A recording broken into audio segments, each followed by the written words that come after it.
Is your Dodge Journey key fob not working? Don't worry, there are a few common reasons and fixes. First, the most frequent issue is a dead battery.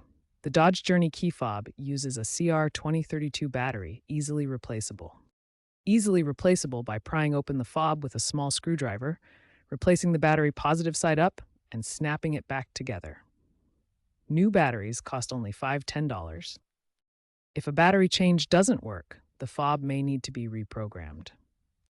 Lastly, problems can occur if the receiver module in the body control module BCM fails, usually due to moisture or surges. Resetting the receiver usually means disconnecting the vehicle's battery for 5 to 10 minutes to clear any codes that are present. If a new battery doesn't solve the key fob issue, reprogram the fob.